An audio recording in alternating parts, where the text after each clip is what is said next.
Some women love company when they kill. But you have homework. Daddy's little girl has a new man in her life. Go home. He was pretty obsessed with her. If you really loved me, you would do it. He would do whatever she asked him to do. We would do everything together. Two sisters want to hide a secret from their boss. You look beautiful. The sisters were acting as one and saw themselves as part of each other. And a bright student It's the only way. gives her boyfriend some homework. I've seen some gruesome things, and this would rank one of the top. These deadly women are twice as evil. They are double trouble.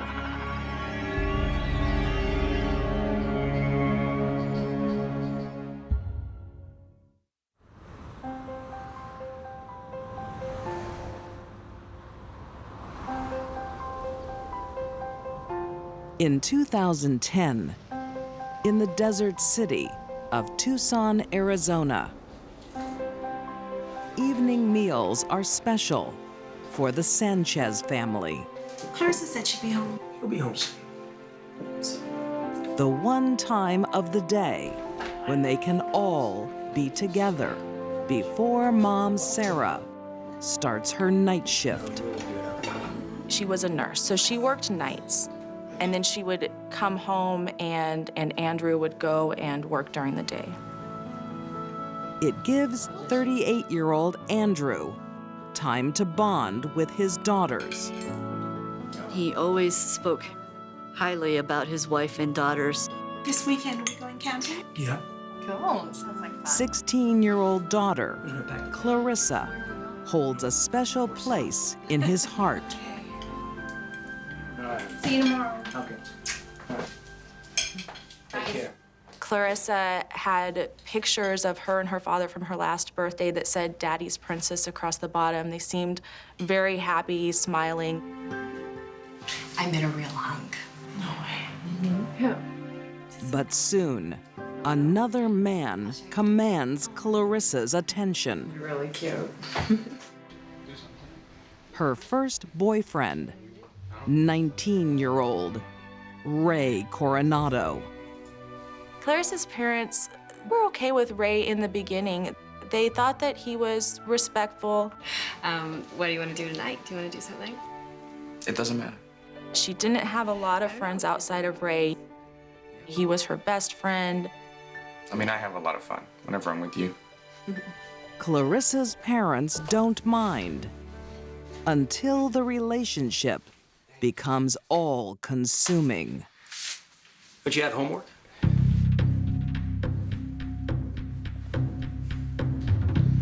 They had concerns about the amount of time the couple was spending together.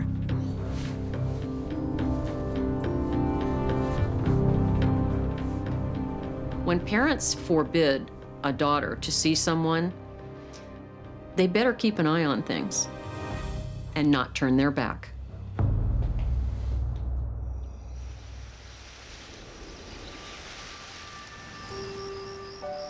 The couple can't bear to be apart. Ray starts sneaking to Clarissa's bedroom at night. I missed you. Me too. He would come to her window after everyone in the house had gone to bed. You weren't waiting long, were you? Nah. They would talk or hang out at her window for hours. See you. I get it. I get it. Ray, go home. The late-night visits test her father's patience. Clarissa, it's getting out of hand. Andrew worried about the relationship because Ray had become overly possessive of her.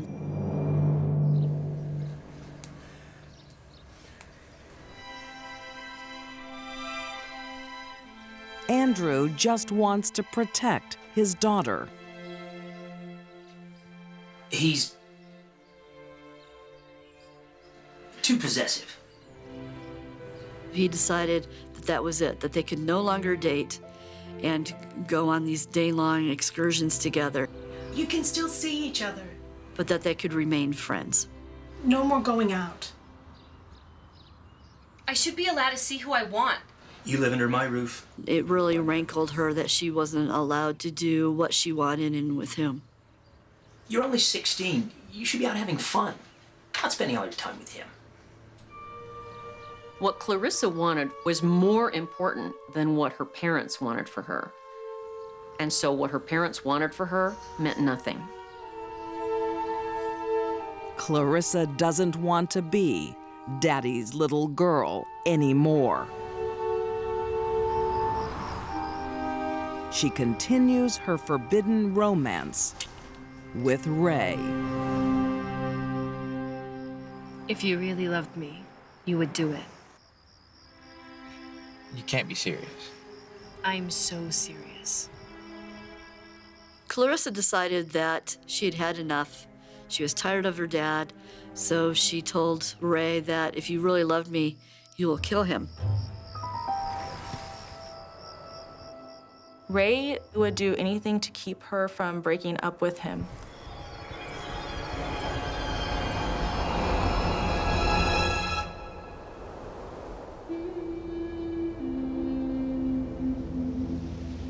In the early hours of October 20th, 2010, the teens put their harebrained plan into action. He very quietly snuck in the house around 3 in the morning. Ray musters his courage while his sweetheart waits.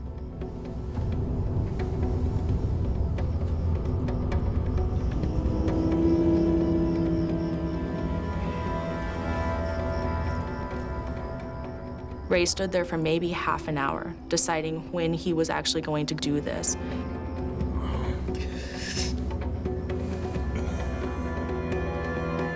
But murder doesn't come easy for the mild-mannered teen.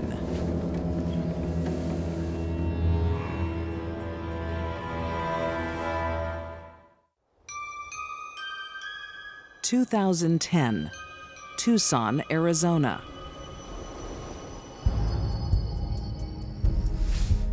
What? I don't know. You've got to. 16-year-old Clarissa Sanchez and her boyfriend, 19-year-old Ray Coronado, have been separated by Clarissa's father. Clarissa could have merely run off with her boyfriend. Lots of teenage girls do. But Clarissa wanted to kill her father.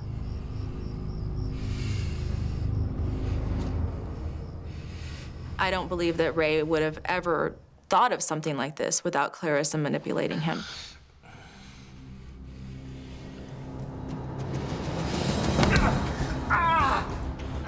Clarissa convinces Ray murder is their only chance at love.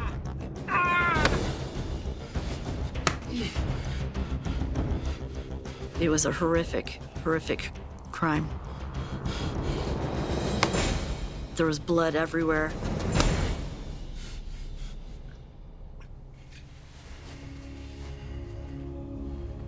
Despite her father's horrifying condition, Clarissa remains ice cold. She stood there and watched him gasp for breath for approximately 5 minutes before her father finally expired. Okay. Now. Now, the cover-up.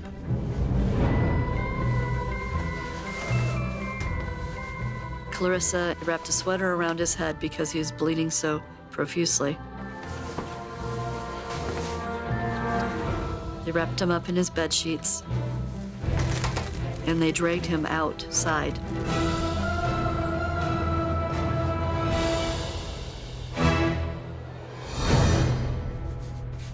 They leave his body in the backyard, and they just start bleaching everything.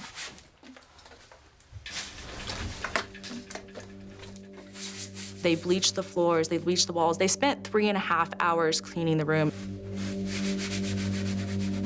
But the teens have no idea how big their job is. This is hopeless. Let's flip it.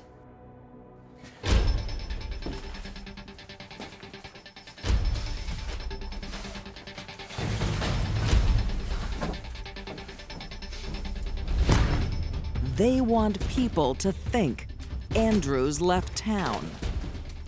They pack some of his things and dump them and Andrews' body in the desert.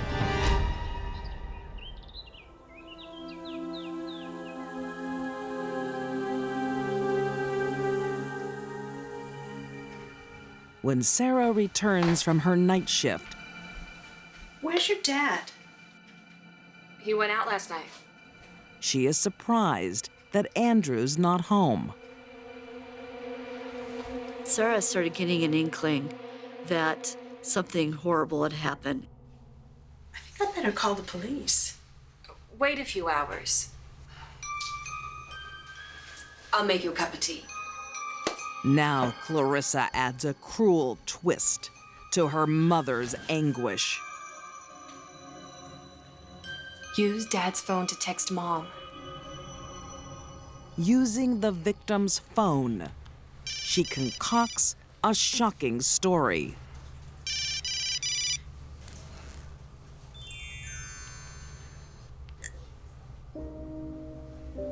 Sarah believed that her husband had run away with another woman and that he wouldn't be coming home.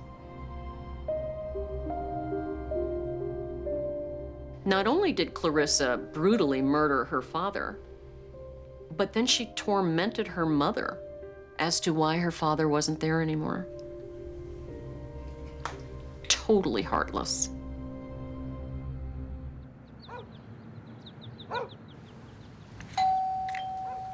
The texts continue for over a week Thanks for bringing her home.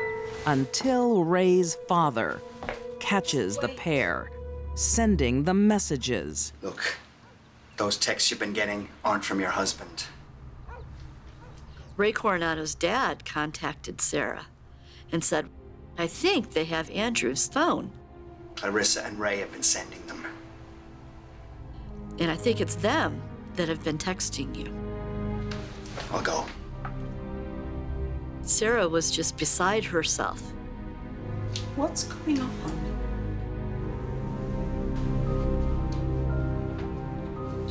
The ruse is about to be exposed. With a routine change of bedding.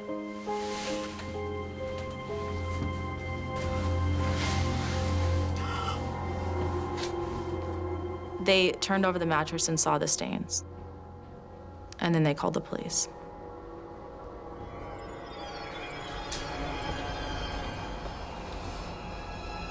What is going on? Dad is never coming home. What? Read back. Clarissa confesses to her sister. I think Clarissa told her sister not because she felt guilty, but because she was angry and wanted her sister to know what she had done. She wanted credit for it. Clarissa then tells all to the police. Clarissa told police that it was kind of her fault because she had told Ray she wanted her father dead. She took the blame for that. Ray Coronado is convicted of first-degree murder and sentenced to life in prison. In 2011, Clarissa Sanchez pleads guilty to second-degree murder. She is sentenced to 21 years in prison. She must serve every single day of that sentence under Arizona law. Clarissa put a teen romance above her father's life. Really, to Clarissa, what matters is that she gets to do what she wants. It doesn't matter who she has to hurt to make that happen. Clarissa Sanchez is one of the most heartless teenage killers I've ever looked at.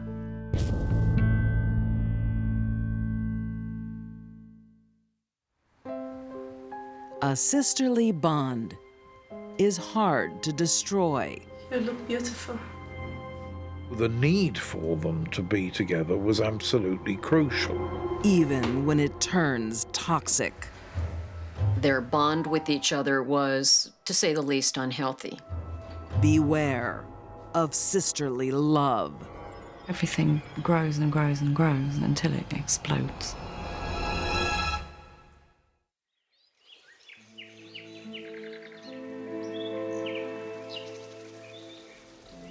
(1920). In the sleepy French village of Le Mans, southwest of Paris.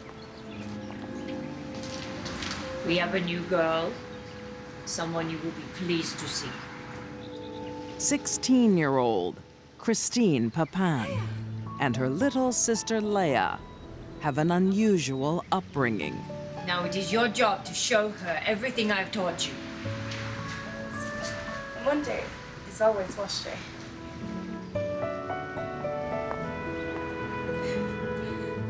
Their mother has abandoned them to an orphanage, while she enjoys a life of her own.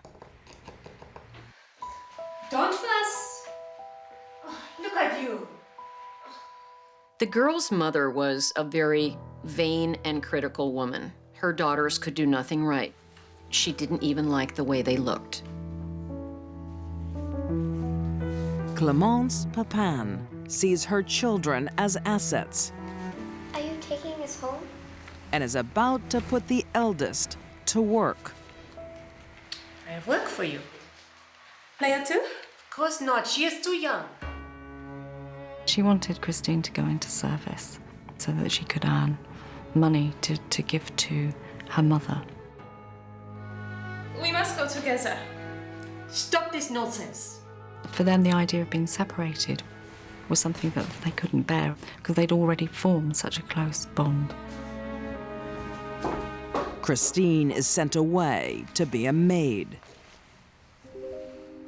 while little Leia is left behind.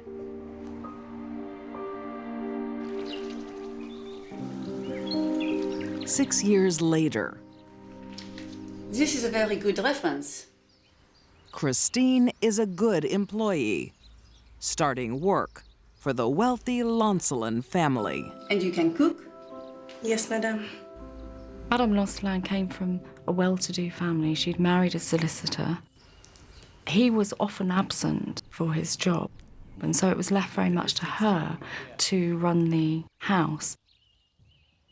And can you start straight away? I would be very grateful if you would employ my sister too.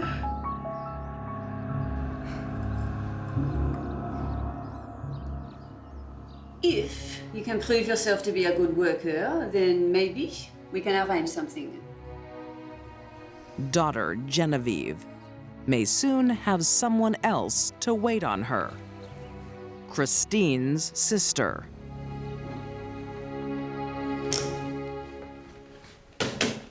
For most of their life, the two sisters have only each other. I will make one to match. We will do everything together. The sisters formed a very close bond when they went to the Lancelin, and they had no outside interests. Sharing a room in the attic, they shut out the rest of the world. The relationship was clearly obsessive. Here were two human beings, each of whom was providing for the other the kinds of support and emotional closeness which the vast majority of us seek from a variety of different sources.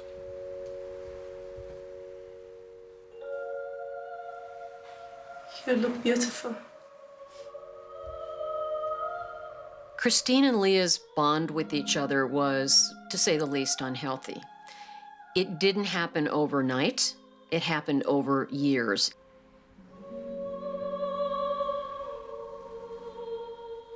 The sisters are very close, but their relationship with the Lancelin family is falling apart. Afternoon tea. Christine and Leah lived lives that were very distant from their employers. Girls, make sure the dresses are pressed for the morning. Of course. There didn't seem to be any conversation between them apart from Madame giving very basic orders. Why are they so surly this afternoon? Madame Lancelin's domineering ways are frustrating the sisters. Oh la la, I'm not having that! Sorry, madame. She could be critical as an employer and probably reminded them of their own mother, whom they hated. Do not touch my sister. There was clearly a transference onto her of a great many pent-up feelings against the mother. One night, Madame Lancelin discovers her servant's strange behavior, and tensions boil over.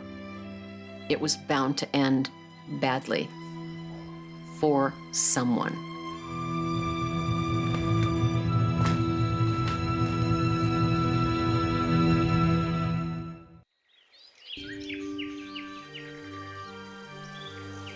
In 1933, in the town of Le Mans, France. Maids Christine and Leah Papin have been hiding something from their family employers. They are lovers. Everybody knew about this incestuous relationship. Nobody was mentioning it. Be careful with the iron today. When they became intimately involved with each other, it probably deepened their bond. I need my blue dress iron today. The bond was already unhealthy. This made it worse.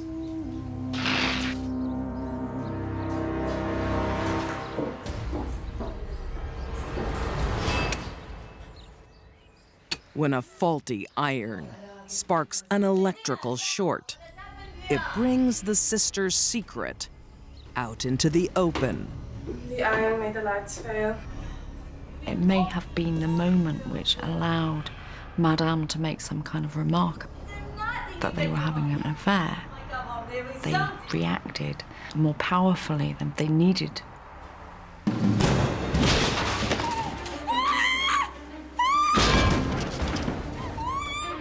This was a crime that needed two to commit it, because it needed two to fuel the emotional flames.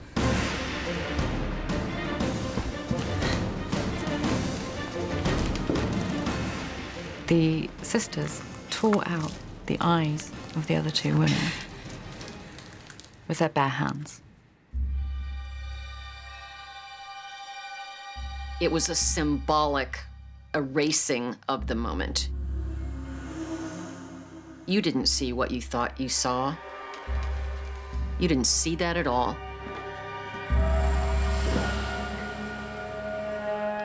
The sisters haven't finished yet. They want revenge for every harsh word.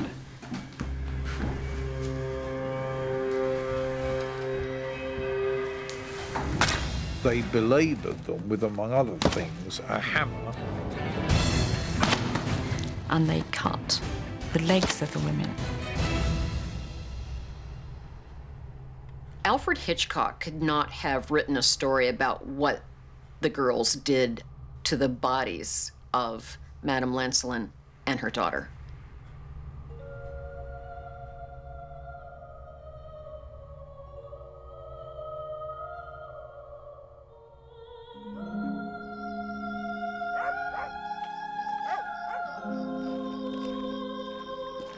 That evening, Monsieur Lancelin is locked out of his house.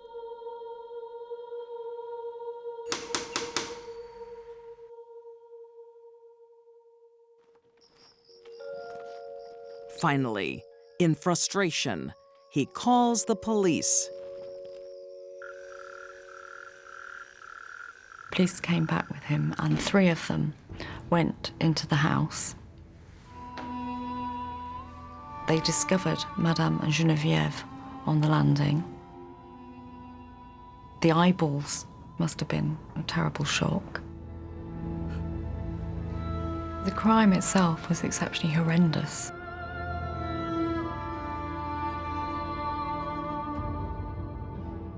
Their initial hypothesis was that there was a mad killer on the loose and that they were expecting to find Christine and Leah massacred in their beds.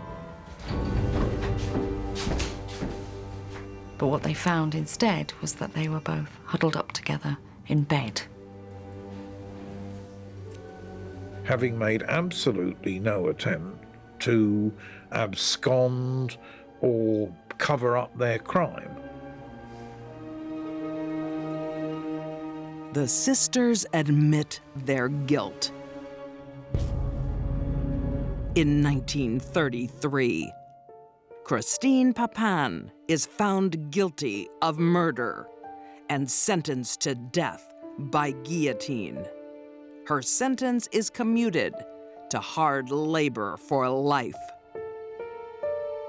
Christine was obviously the more dominant sister. She was the one that actually instigated the attack, and Leah went along with her. Younger sister Leah is sentenced to 10 years hard labor and released in 1943.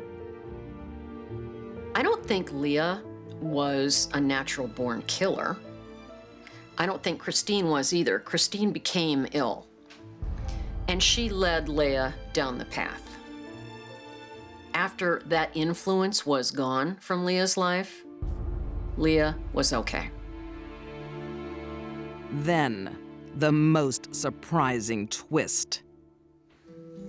Don't fuss. When Leah is released, she returns to the arms of the woman who first abandoned her, her mother. No matter how awful Clémence was, there was always a kind of a love there, but a sort of love-hate relationship. And the bond was so strong, it was never really broken.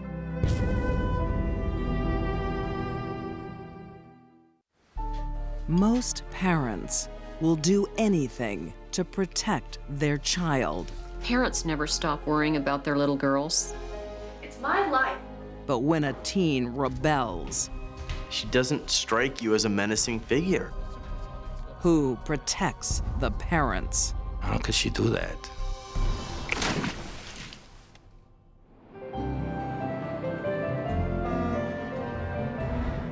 New York City, a magnet for those with dreams of a better life. Like Hong Kong immigrants, 55-year-old Stephen and 41-year-old Chi-Lin Leong. They were trying hard, like a lot of immigrant parents in New York City who are working their tails off to make ends meet. Can I have a bit more of that cabbage there, honey? Okay. Both worked in restaurants in that area. Oh, good. Both often worked overtime or double shifts to support the family. Good, okay. They want their children to live the American dream. 17-year-old Connie is a diligent student with good grades. Stop that nonsense! You have work to do, Connie. That was strict. only because they wanted them to finish their education. Connie is a bright young woman. Be good. Work hard. I will. Connie went to a very prestigious, competitive science and math prep school. She was a very smart girl and had a good future ahead of her. Boom! But soon Connie's studies are sidetracked Next time. by 20-year-old Eric Louisant. When Connie met Eric, she really went over the moon. It's punch, punch, kick, kick. Let's go. He didn't work, he didn't go to school. Someone that just had a lot of time on their hands and wasn't doing anything worthwhile. Boom! Yes! Woo! Eric was a little bit of a cipher. What do you do now? I'm into manga. He had developed something of a fantasy world for himself. It's my favorite character. He was into comic books and Japanese animation. Don't your parents want you to go to college? Sure, but I don't talk to them. For Connie, it doesn't matter. Eric is her soulmate, her first true love. From there, they started having discussions about having this sort of alternate fantasy life themselves. And in their fantasy, they will live happily ever after.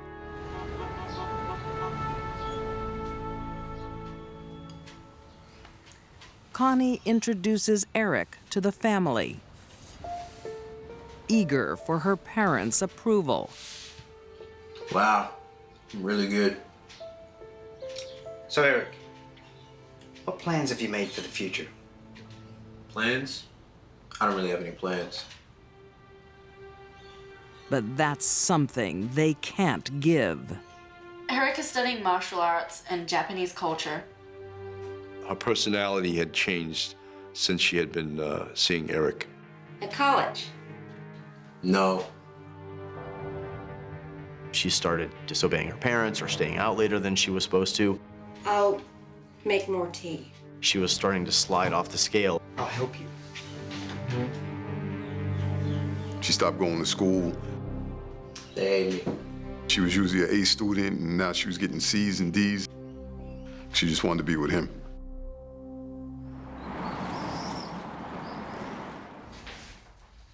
Connie's father is summoned to her school.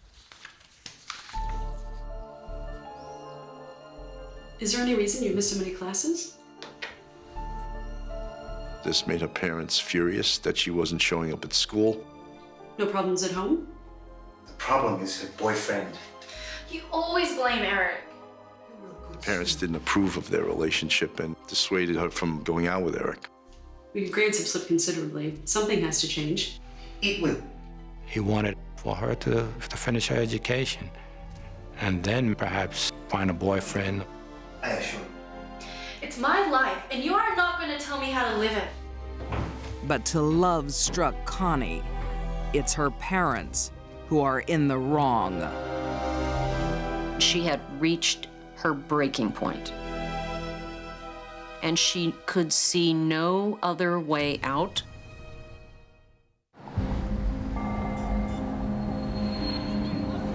East Harlem, New York, the year 2000. 17-year-old Connie trades school books for her 20-year-old boyfriend, Eric Louisant. Missed you. Her hard-working parents think she is ruining her life. They disapproved of their relationship, and they were like in love, and they wanted to be together. Wouldn't it be great if we could go on a road trip? The pair fantasizes about running away together. As if my parents would let me. They had this, like, Romeo and Juliet thing. It's our life. He had idealized this idea of running away with her. We need money. Just two things stand in their way. It's the only way.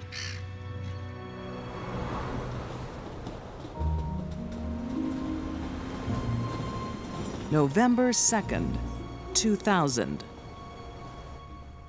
Stephen is enjoying a rare night off work. Connie's father was home from his job at a restaurant, watching TV. I'm sorry for yelling at you. Connie came around and started talking to her father to distract him. It's not Eric's fault. You always blame Eric. Eric snuck up behind him, quickly put the belt around his neck and started strangling him. Stephen puts up a fight. Johnny, help! But has no hope when his daughter joins in. Can you imagine the horror? The last thing you see in your life is your own child holding you down while someone kills you.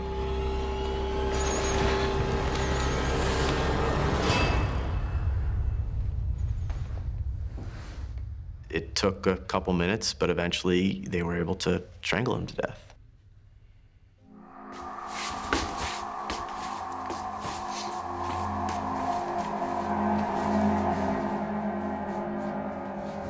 After Connie and Eric killed her father, they had time to think things through. What do we do now? We wait. Some kids might have said, "Oh my gosh, that was terrible. Let's get out of here." They didn't. As the mother came in, he was hiding behind the door. Dad's not home. Should be here by now. But he just started choking her as well. And again, Connie assisted. There was no more movement.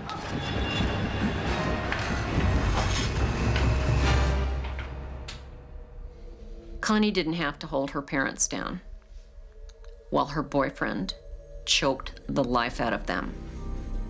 But that is what she did.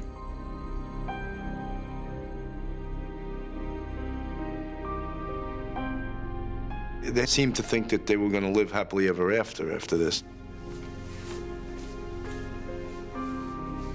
Over the next 3 days, while Connie's parents lie dead in their bedroom, the pair plunders the family's life savings. They took some of the jewelry and other valuable objects in the apartment. I think it was about $5,000 or $6,000 worth. Their fantasy road trip is becoming a reality.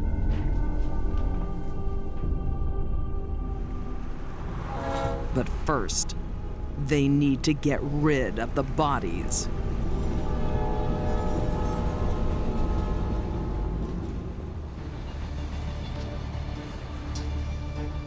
They put the father's body in a plastic bag, put him in a shopping cart, down the elevator, walked him down approximately a block to the East River,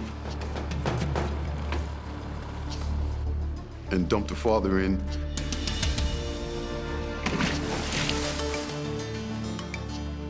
And then they got another shopping cart, and they did the same thing with the mother.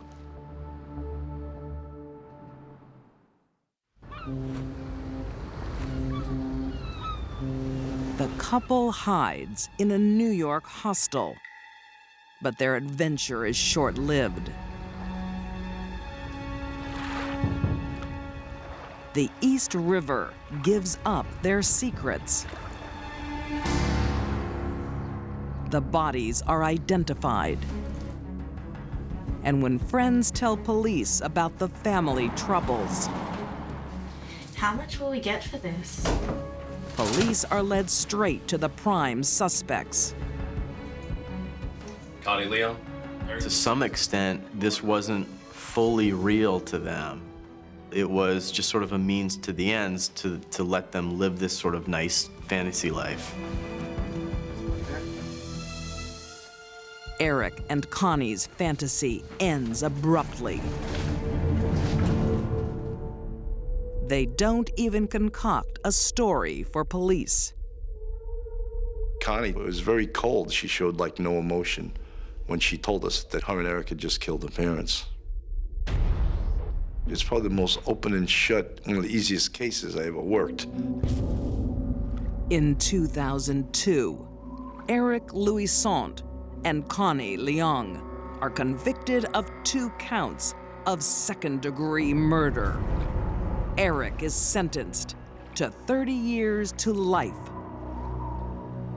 Connie will also spend 30 years to life in prison.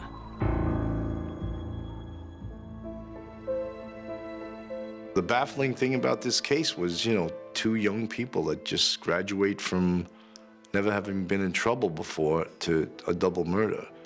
And it's hard to explain. They had everything. They had the future. They wasted it. I'm still trying to figure out exactly why. The story of Connie and Eric is kind of a classic Romeo and Juliet, except instead of killing themselves, they killed her parents.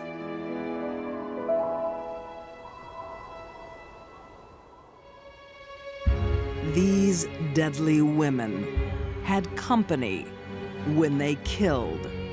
Clarissa Sanchez swapped a father's love for freedom. The Papin sisters silenced their accusers. And Connie Leong found her fantasy was really a horror story. These deadly women teamed up to murder. They were double trouble.